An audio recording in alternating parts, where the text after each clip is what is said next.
সরকারের সমালোচনা করে গান করায় ইরানি র্যাপারের মৃত্যুদণ্ড দেয়া হয়েছে। বাংলাদেশে সরকারের সমালোচনা করলে এই হয় ওই হয় এই আলোচনা যখন তুঙ্গে, তখন ইরানে এই ন্যাক্কারজনক ঘটনা ঘটল। ইরানের সরকারের সমালোচনা করে গান করায় র্যাপার তোমাজ সালেহির মৃত্যুদণ্ড দিয়েছে ইরানের আদালত।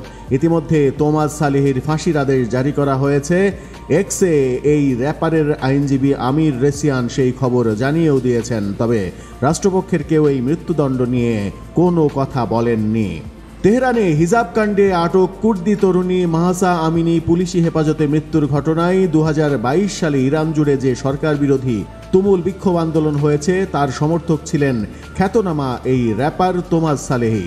তোমাজ সালেহির আইনজীবী আমির রেসিয়ান জানিয়েছেন, সালেহি তার গানে গানে সরকার বিরোধী আন্দোলনে সমর্থন এবং তা নিয়ে জনসম্মুখে বিবৃতি দেওয়ায় ওই বছরের অক্টোবরে গ্রেপ্তার হন তিনি। এই ঘটনার সমালোচনা করেছে দ্য রেকর্ডিং একাডেমি। তারা গত শুক্রবার সন্ধ্যায় এক বিবৃতিতে জানিয়েছে, কোনো শিল্পী যখন শৈল্পিক কোনো কিছু দিয়ে নিজের মত প্রকাশ করেন তখন সেটা জীবনের জন্য ভয় বা হুমকির কারণ হতে পারে না। সবসময়ই সঙ্গীত ভাব প্রকাশের শক্তিশালী মাধ্যম।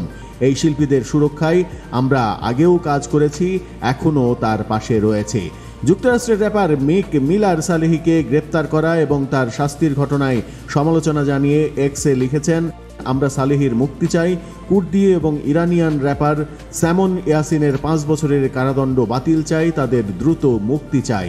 ইরানের পুলিশ 2022 সালে সালেহিকে গ্রেপ্তার করে। প্রাথমিকভাবে তাকে 6 বছর 3 মাসের জেল দেওয়া হয়। পরে ইরানের সুপ্রিম কোর্ট থেকে তিনি জামিনে বের হন। পরবর্তী সময় কিছুদিন পরে তিনি আবার গ্রেপ্তার হন। এই র্যাপারের মুক্তির জন্য নাজানিন বনিয়াদি, আরিয়ান মোয়েদ, মাজ জোবরানি সহ বেশ কিছু প্রভাবশালী অভিনয় শিল্পী মতামত প্রকাশ করেছেন। জোবরানি এক ভিডিও বার্তাতে জানিয়েছেন, যখন শান্তিপূর্ণ মানবাধিকার নিয়ে কথা হচ্ছিল, সাধারণ মানুষ পথে নেমেছিলেন, তখন তাদের হয়ে তোমেজ নিজের মতো করে গান করেছিলেন, এটাই তার একমাত্র অপরাধ।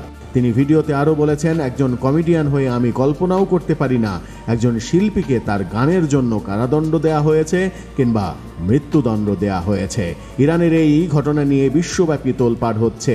বাংলাদেশে সরকার বিরোধী কোনো কর্মকাণ্ড করলে গ্রেপ্তার হতে হয়, এটা হয় ওটা হয়, এসব নিয়ে যখন তুমুল আলোচনা, তখন মুসলিম দেশ ইরানের এই কাণ্ড নিয়ে বাংলাদেশের সচেতন মহল কি ভাববেন সেটাও কিন্তু একটা বড় প্রশ্ন।